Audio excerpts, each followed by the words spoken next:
नमस्कार दोस्तों, फतेह क्लासेस में आपका स्वागत है। आज हम विदुर नीति के प्रथम अध्याय के अंतर्गत उद्योग पर्व के 34 अध्याय का हम अध्ययन करेंगे। इसके अंतर्गत हम श्लोक संख्या 41 से आज अध्ययन प्रारंभ करेंगे। यहाँ पर जो है महात्मा विदुर जो है धृतराष्ट्र को उपदेश दे रहे हैं, उन्हें नीति के विषय बातें बोल रहे हैं, जिसका अध्ययन हम यहाँ कर रहे हैं। श्लोक संख्या 41 देखिए। न कुलं व्रतहीनस्य प्रणामिति मे मतिः अन्त्यस्वपि ही जातानां व्रतमेव विशेष्यते। यहाँ पर इसके शब्दार्थ इस प्रकार से होंगे। न यानी नहीं, कुलम यानी वंश, व्रतहीनस्य चरित्रहीन व्यक्ति का, प्रमाणम यानी श्रेष्ठ, इति मीन्स ऐसा, मे यानी मेरा, मति यानी विचार है, अंतेषु यानी नीच जातियों में, अपि यानी भी, ही यानी सचमुच में, जाता नाम यानी पैदा हुए लोगों का, व्रतम एवं यानी चरित्र ही, विशेष्यते यानी श्रेष्ठ माना जाता है। यहाँ इसका अन्वय इस प्रकार से होगा। व्रतहीनस्य कुलम न प्रमाणम इति मे मतिः अंतेषु अपि जाता नाम ही व्रतम एवं विशेष्यते। इसका अनुवाद इस प्रकार से होगा। मेरा ऐसा विचार है कि सदाचार से हीन मनुष्य का केवल ऊंचा कुल मान्य नहीं हो सकता, क्योंकि नीच कुल में उत्पन्न मनुष्यों का भी सदाचार श्रेष्ठ माना जाता है। यहाँ जो है सदाचार मनुष्य के लिए अत्यंत आवश्यक बताया गया है। सज्जन पुरुषों के द्वारा जो आचरण किया जाता है उसे सदाचार कहते हैं। और सदाचार के अंतर्गत जो है सच बोलना, दूसरों का सम्मान करना, बुरे कार्य न करना आदि जो है धार्मिक, शिष्ट और विनम्रतापूर्ण कार्य, बुद्धि की उन्नति करने वाले कार्य, ये सब जो है सदाचार के अंतर्गत आते हैं। और सदाचारी लोग जो है उनकी सर्वत्र ही जो है आदर का पात्र होते हैं, और इसके विपरीत आचरण करने वाले जो है तिरस्कार के पात्र होते हैं। अतः यहाँ पर श्लोक के माध्यम से सदाचार पर बल दिया गया है कि सदाचार का आचरण करना चाहिए।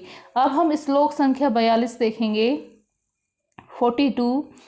इसमें देखिए, यह ईशु परवितेषु रूपे वीर्ये कुलान्वये सुख सौभाग्य सत्कारे तस्य व्याधि अनंत के है। यहाँ पर जो है दूसरे के जो सुख सौभाग्य है उसकी उन्नति को देखकर जो है ईर्ष्या न करने के लिए बोला गया है, कि दूसरे की प्रगति को देखकर जो है हमें ईर्ष्या नहीं करनी चाहिए। इसकी सीख दी गई है। यह मीन्स जो ईर्ष्यु यानी ईर्ष्या करता है, परवितेषु पराये धन पर, रूपे सौंदर्य पर, वीर्य यानी शक्ति या पराक्रम पर, कुलान्वय यानी कुलीनता पर, सुख सौभाग्य सत्कारे तस्य व्याधि अनंत के है। सुख सौभाग्य सत्कार पर, तस्य मीन्स उसका, व्याधि यानी रोग, अनंत यानी असाध्य है। यहाँ पर इसका अन्वय इस प्रकार से होगा। यह मीन्स जो, परवितेषु रूपे वीर्ये कुलान्वये सुख सौभाग्य सत्कारे च ईर्ष्यु तस्य व्याधि अनंत के है। अब यहाँ इसका अनुवाद ये होगा कि जो दूसरों के धन, उसके सौंदर्य, पराक्रम, कुलीनता, सुख, सौभाग्य और सम्मान से ईर्ष्या करता है, उसका यह असाध्य रोग्य है। यानी दूसरों की उन्नति देखकर जो इंसान जलन पैदा होती है इंसान के अंदर, उसे तो ईर्ष्या कहा जाता है। इसमें दूसरों के धन, उनके सौंदर्य, पराक्रम और कुल पर ईर्ष्या न करने की सीख दी गई है, कि हमें जो है दूसरों की इन चीज़ों से जो है ईर्ष्या नहीं करना चाहिए। ईर्ष्यालु वृत्ति का जो है यहाँ पर निषेध किया गया है। अब हम श्लोक संख्या 43 देखेंगे। अकार्य कारणात् भीते कार्याणां च विवर्जनात् अकाले मंत्र भेदोच्च येन मदान्ध तत्पिबेत। यहाँ पर जो है तत् ये शब्द जो आया है यह एक सर्वनामिक शब्द आता है, और यहाँ पर ये मैंने पिछले वीडियो में एक अव्यय बोला था, लेकिन ये अव्यय न होकर इसके रूप बदलते हैं, रूप बनते हैं, इसलिए ये अव्यय नहीं है। लेकिन यत् तत्र ये इस तरह से अव्यय आते हैं। तो यहाँ पर जो है कारणात्, कार्य कारणात् यानी न करने योग्य कार्य करने से, भीतः यानी डरा हुआ, कार्याणाम यानी कार्य करने योग्य कार्यों को, च मीन्स और, विवर्जनात् यानी छोड़ने से, अकाले यानी जो कार्य सिद्धि से पूर्व ही, मंत्र भेदोच्च यानी रहस्य खुल जाने से, येन यानी जिससे, माधेत यानी नशा चढ़े, न यानी नहीं, तत् मीन्स वह, पीबेत यानी पिए। यहाँ पर जो है अनुचित काम को कभी नहीं करने की सलाह दी गई है, और यहाँ पर इसका जो है अन्वय इस प्रकार से होगा, अकार्य कारणात् कार्याणाम विवर्जनात् च अकाले मंत्रभेदात् च भीतः सन येन माधते तत् न पिबेत। यहाँ पर न करने योग काम को करने से, और करने योग काम में प्रमाद करने से, तथा कार्य के सिद्ध होने से पहले ही मंत्र प्रकट हो जाने से डरना चाहिए, और जिससे नशा चढ़े ऐसा पेय पदार्थ नहीं पीना चाहिए। यहाँ पर अनुचित काम ना करने की सलाह दी गई है।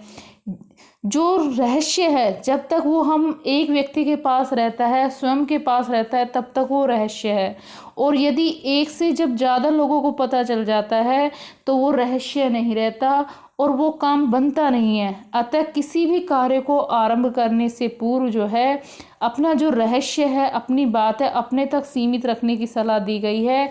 यदि आप किसी दूसरे के सामने वो बात प्रकट कर देते हैं तो वह दूसरा जो है उस बात को किसी अन्य को बताएगा, तो जो गोपनीय है वो बात, गोपनीयता उसमें समाप्त हो जाती है और वह कार्य सफल नहीं होता है।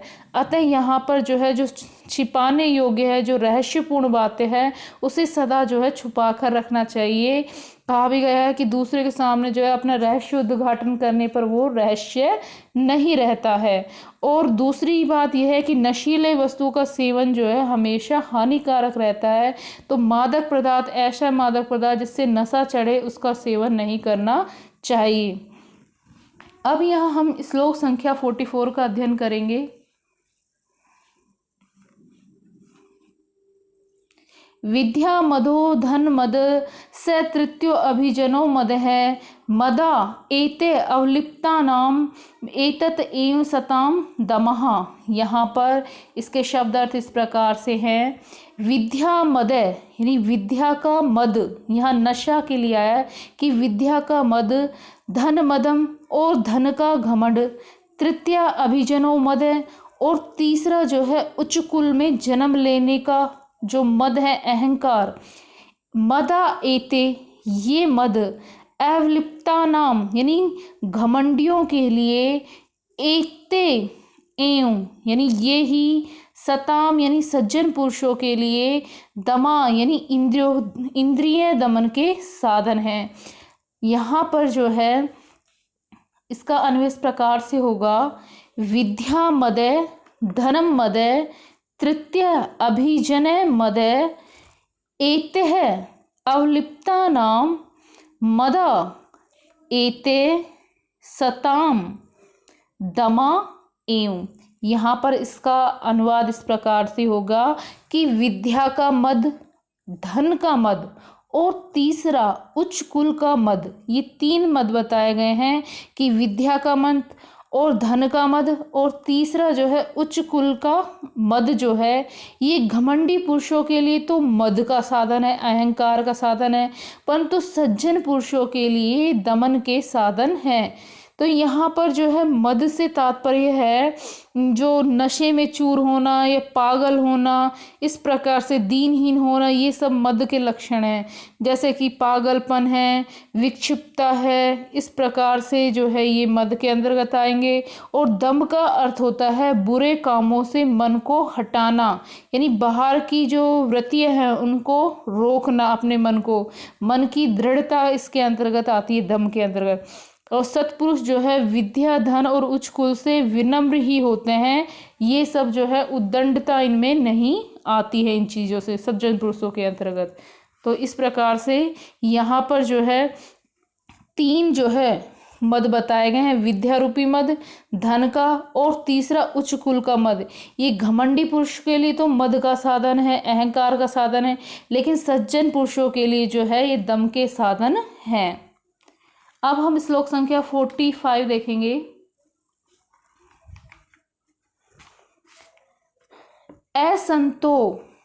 असंतो अभ्यर्थ स्थिता सद्भि कवचित कार्ये कदाचन मन्यन्ते संत्यमात्मनान् मैं असंतम अपि विश्रुतम। यहाँ पर जो है इसके शब्द अर्थ इस प्रकार से होंगे। असंतः यानी दुष्ट लोग, अभ्यर्थिता यानी चाहे गए या वांछित, सद्भि यानी सज्जन पुरुषों द्वारा, कवचित यानी किस, कार्य यानी कार्य में, कदाचन यानी कभी, मन्यन्ते यानी मानने लगते हैं, संतम यानी सत्पुरुष, आत्मनम यानी अपने आप को, असंतम यानी असज्जन के रूप में, अपि विश्रुतम यानी जो है जगत में विख्यात होने पर। यहाँ पर इसका अन्वय इस प्रकार से होगा कि देखिए अन्वय होगा कदाचन कवचित कार्य सद्भिः अभ्यर्थिता असंत है आत्मनम विश्रुतम असंतम अपि संतम मन्यन्ते। यहाँ पर जो है दुष्टों के स्वभाव को जानते हुए जब सज्जन लोग उन्हें कोई कार्य बताते हैं तो दुष्ट जो है असंत पुरुष है अपने आप को सज्जन समझने लग जाते हैं। तो यही बताया गया है। इसका अनुवाद इस प्रकार से होगा कि कभी भी किसी कार्य में सज्जनों द्वारा प्रार्थित होने पर जो है दुष्ट लोग अपने को प्रसिद्ध दुष्ट जानते हुए भी सज्जन मानने लग जाते हैं। कि जब सत्पुरुष जो है असंत यानी दुर्जनों को कोई कार्य देते हैं, कोई काम देते हैं, तो दुष्ट व्यक्ति ये दुष्ट होते हुए भी अपने आप को जो है सज्जन समझने लग जाते हैं। संतों के द्वारा कार्य दिए जाने पर खुद को जो है संत समझने लग जाते हैं। और जबकि उनके स्वभाव में क्या होती है, दुष्टता रहती है, उद्दंडता रहती है। तो इसके बारे में यहाँ बताया गया है। धन्यवाद दोस्तों।